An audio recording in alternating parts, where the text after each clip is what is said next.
Gracias al comité organizador de este coloquio, a Luisa Campuzano, directora del programa de estudios de la mujer, por recibirnos una vez más en la Casa de las Américas.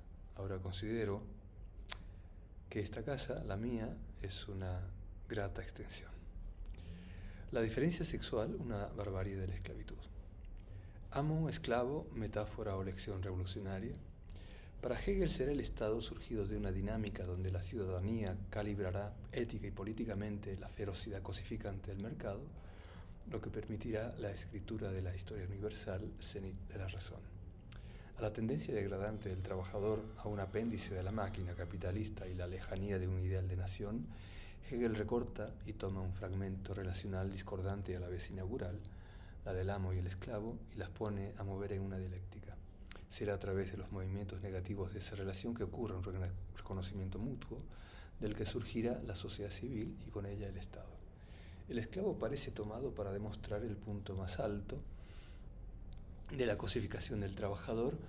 Su emancipación y reconocimiento horizontal humano desenlazará en la transformación del amo en un simple ciudadano, momento inaugural de la sociedad civil, con el golpe de tuerca a la economía a través de un paso ético. Por un lado, el Estado regulará la voracidad del mercado y por otro, se impondrá un orden racional que se extenderá por todo un tejido institucional que será el referente del lazo social. Hasta ahí, de manera sucinta, la propuesta de Hegel, que sus contemporáneos y hasta la actualidad suponen haber sido extraída de la más filosófica contemplación. Sin embargo, propone Susan Buck-Morss, los hechos muestran lo contrario. La esclavitud, figura mayor de la cosificación del trabajador, no solo ocurre a lo largo del capitalismo, sino que resulta ser el ícono invisibilizado del trabajo libre, pauperizado, valorado en la Revolución Industrial Europea. Y segundo, esa Europa, cuyo supuesto desarrollo y modernización e ilustración parecen ajenos e indiferentes a la vida en las colonias, a la esclavitud, justamente era esta un baluarte de la lucha social y revolucionaria, y toda su violencia pasaba disimuladamente inadvertida a causa de la valorada producción que no dejaba apaciblemente de alimentar la mesa de la naciente, hipócrita e ilustrada burguesía europea. Para Buck-Morss, Hegel no era ajeno a sus movimientos sociales en las colonias, en especial a la revuelta exitosa de esclavos negros, a lo que ocurría en la carne, en las venas abiertas de las colonias. Estas no solo eran agencia del pensar y la acción para el mundo occidental, sino para el planeta.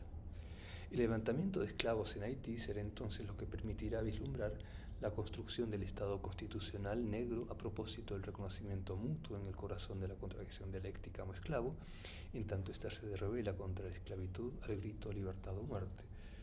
Llama la atención Buck-Morss que tuvieran que pasar 2 siglos para hablar, balbucear al respecto, incluso a pesar de Hegel y su silencio, nada impune al respecto. Haití, insoportable legado. Los hechos deberían inspirar la imaginación, no inhibirla. Cuanto menos estén sometidos a la ficción del conocimiento seguro, ordenados como prueba de una tesis predeterminada y autoritaria, más capaces serán de revelar la verdad. La potencia de Saint-Domingue de 1767 alcanzó una producción de 63.000 toneladas de azúcar, la población esclava ascendió a 500.000, Francia dependía en más de 20% de su comercio de Saint-Domingue. Veamos cuál lluvia de ideas la brizna europea respecto de la esclavitud. Hobbes concebía la esclavitud como una parte inevitable de la lógica del poder. Locke escribe: la esclavitud es un estado humano tan vil y miserable y tan puesto a la templanza y el coraje de nuestra nación, que es a duras penas concebible que un inglés y mucho menos un caballero pudiera abogar por ella. Conviene ubicar que habla del estado humano, al que no corresponde desde su perspectiva el esclavo negro. Locke era accionista de la Compañía Real Africana, concernida en las colonias americanas de Carolina. La esclavitud negra no produce ningún efecto, ninguna consideración ni vil ni miserable, y menos está a la altura de la templanza y el coraje. Los esclavos negros no son humanos. La política británica hacia la esclavitud no tocaba el territorio doméstico al cual pertenecían los cuerpos negros, eran parte de la propiedad privada, cuya protección se producía en los lances libertarios. Hubo de pasar más de medio siglo para que esta ubicación doméstica de la propiedad privada de la esclavitud negra fuera discutida. Montesquieu condena la esclavitud en el campo de la filosofía, pero la justifica en los cuerpos negros. Mentes débiles exageran demasiado la injusticia hecha a los africanos con la esclavitud colonial. El mismo Rousseau habla de la esclavitud como la condición humana más nefasta, sin referirse a los esclavos negros ni al Code Noir, francés de 1685, firmado por Luis XVI y erradicado en 1848, código que legalizaba la propiedad de los esclavos, el marcado, la tortura, la mutilación y el asesinato toda vez que desafiaran su estatus inhumano. Rainsford escribe: las miserias de la esclavitud fueron ciertamente las causantes de que en términos amplios entrara en acción el espíritu de revuelta que solo duerme en los africanos esclavizados o en sus descendientes. También, él decía, el ascenso del imperio haitiano puede afectar fuertemente la condición de la raza humana y considera la revolución haitiana entre las operaciones más importantes y extraordinarias de la época. El reconocimiento oblicuo. Hegel propone Bucumors, decidió audazmente inaugurar como figura central de su obra no la esclavitud frente a un estado mítico de naturaleza, sino a los esclavos en contra de los amos, con lo que demuestra que la tinta de sus escritos era extraída del alambique de la realidad viva. Hegel destaca la coseidad, que es lo que define al esclavo como lo hacía el Code Noir. Así, la independencia del amo y sus posesiones enfrentadas a la carencia del esclavo se revela en su contrario. La riqueza exhibe la dependencia del amo colectivizado en clase. La misma producción que aniquila es la salida del sistema monstruoso a través de conectar colectivamente la agencia de esa salida, ya no por elegir por la vida aniquilación, sino por la libertad o muerte, lema de la revolución haitiana. Lo que alumbra tal salida no es el invertir los términos de la figura amo-esclavo, sino la eliminación de la esclavitud. Revolución brutal que no deja de interpelarnos. Podríamos dar un paso más en la propuesta hegeliana que inspirará a Marx. Conviene apuntar que el movimiento dialéctico que hace mutar las posiciones amo-esclavo no solo ocurre por una asunción de una conciencia de clase, sino por una acción corporal, por la potencia del movimiento colectivo que James y Rainsford destacaron, y se trata de la danza de la carne viviente, de la carne tierra, de la carne colectiva. Danza que se entremezcla y se inspira mutuamente con otros movimientos, aquellos que formarán parte también de la Revolución Francesa. Así las señales secretas de los francmasones se entretejen, se transculturan en la borrasca de ese Atlántico negro y rojo que pintara Turner en su barco de los esclavos, con las prácticas rituales de las del vudú, que de acuerdo con James fue el lazo convocador de los cuerpos para la insurrección haitiana. Este devenir tierra mostró la materia viva, bailable y religiosa de aquella carne que se desangraba en azúcar. La historia universal no es sino la historia de la barbarie que fue. Habría que dar paso a las historias fragmentarias, nimias a la desuniversalización de la historia, a sus registros negativos. Entonces podemos leer a Hegel, reconocer esa claridad de haber registrado el movimiento revolucionario de los esclavos negros en Haití, ubicar la confusión de los soldados franceses enviados por Napoleón, que se preguntaron si estaban combatiendo del lado equivocado al escuchar a los revolucionarios haitianos cantar la marsellesa, y valorar el desacato del regimiento polaco, a cuyo mando iba Clerc, quien ordena ahogar a los combatientes capturados. Dessalines agradeció y nombró a los polacos los negros blancos de Europa, nominación que nos permite ubicar que se trata, y a la vez no, de una cuestión de color de piel, el sujeto de la esclavitud negra. Así como no se trata de las mujeres el sujeto del feminismo, sino de quienes, en ambos casos, habitan la disidencia, el azúcar de la diferencia sexual. Bucumors se detiene en 3 imágenes a las que aborda a la manera de jeroglíficos. La primera es una ilustración hecha por Jean-Michel Moreau de Lejeune que abre la lectura del Cándido de Voltaire en la edición de las obras completas en 1787. Se trata del cuerpo mutilado y yaciente de un esclavo negro. Al pie de la imagen puede leerse: es a este precio que ustedes comen azúcar en Europa. En la edición de 1803, la ilustración es omitida. El estallido de la Revolución Haitiana produjo también un vuelco en el imaginario occidental del cuerpo negro esclavizado, infantilizado, servil, desmembrado, mutilado, a cuerpos violentos, peligrosamente sexuales, reduciendo a los blancos a cuerpos en pedazos, una amenaza psíquica de emasculación de los hombres blancos europeos.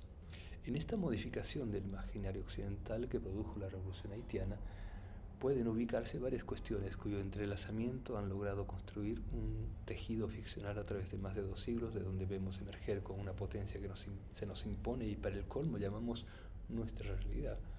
Por otra parte, al ubicar de esta manera de manera tenue en el intento de precisión aquellos hilos trenzados por la rueca secular y nada impune, se revela su fragilidad invisibilizada por la acción de cada cuerpo, por la acción viva de la carne cobijada en un colectivo arrogante de la moralidad de nuestros tiempos. Acercándonos un paso, es posible que a estas alturas ya dimos las pistas suficientes de que nos encontramos en el campo dominado por una monosexualidad, la masculina blanca, por lo menos desde la modernidad iniciada en 1492. En este dominio, donde vemos la irrupción de otra sexualidad, la del peligro y la violencia que al restituir el Code Noir en su reverso, precisamente para que no haya más esclavitud, se inaugura una primera diferencia, la que va de los cuerpos serviles, mutilables, a la de los cuerpos violentos, peligrosamente sexuales. Es decir, es en el mismo campo de la monosexualidad donde ubicamos esta primera diferencia sexual.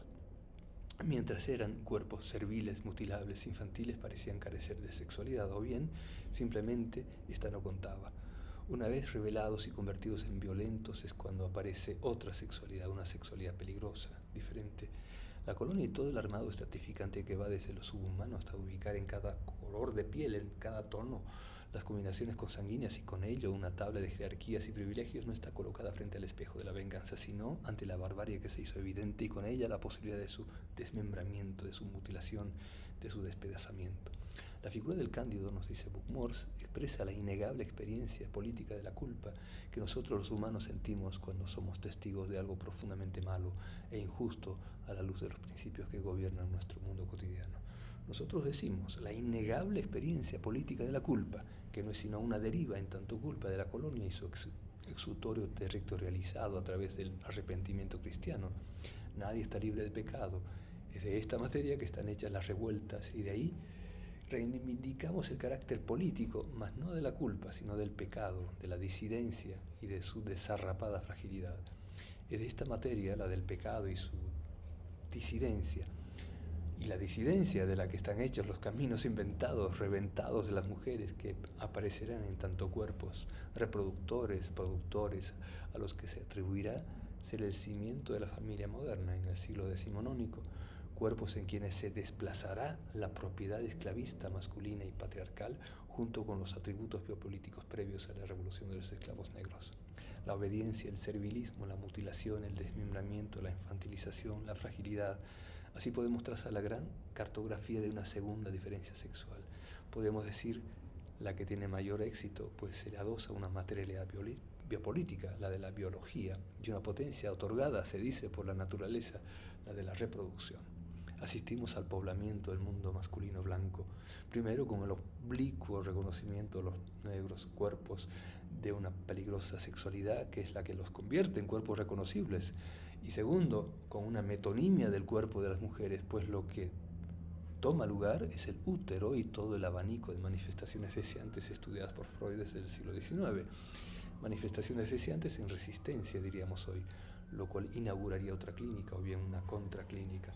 Por último, detengámonos un momento en un pincelazo que nos aporta Buck-Morss, luego de ubicar en las imágenes de un sueño de Spinoza, segundo jeroglífico, al despertar en 1664 de un cierto brasileño negro y desaliñado a quien nunca había visto, la materia de lo inasimilable, como lo que apuntamos líneas arriba en cuanto al registro de lo negativo. Así es la disidencia que justamente no se puede excluir, sino que apunta al desarme de aquello que tendría que incluirla.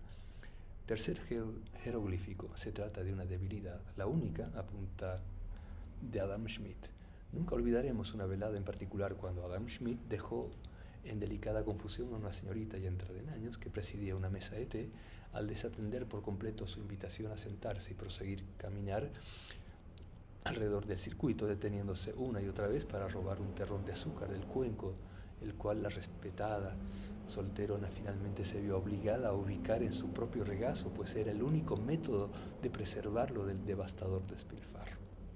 Su apariencia al mordisquear la eterna azúcar fue algo indescriptible, y remata en un pie de página. La insistencia en la interrelación dialéctica de lo personal y lo político obligaría a hacer la siguiente pregunta: ¿cómo llegó la mujer, en tanto objeto de deseo sexual ilícito, a ser relacionada con el azúcar primero que todo? Dice Buck-Morss. Terminemos. En el indescriptible mordisquear del eterno azúcar se muestra la vacilación de Smith en relación con la esclavitud, esto es, en cuanto a ser partidario de su abolición o la conveniencia de su continuidad con las mieles para Europa, y documentar así su eternidad, y en el acto de preservación efectuado por la prima Jane Douglas, la señorita ya entrada en años, la vacilación queda intervenida al introducir un desplazamiento metonímico endulzante. Si es a este precio que ustedes comen azúcar en Europa, entonces es de azúcar de lo que está hecho el objeto del deseo sexual ilícito. La metonimia deseante documenta fragmentariamente la diferencia sexual. Uno de los aparatos de verificación política de los cuerpos se establece en lo que fue el cenit y el inicio de la decadencia de la esclavitud, que no deja de concernirnos, tocarnos. La eterna azúcar no fue relacionada con la mujer, sino que vía lo indescriptible del objeto del deseo sexual ilícito y no solo como aparato reproductor, irrumpen en el campo masculino blanco fragmentos de otro cuerpo, el de las mujeres, y con él de una multiplicidad fragmentaria de muchos más desde finales del siglo XIX. Gracias.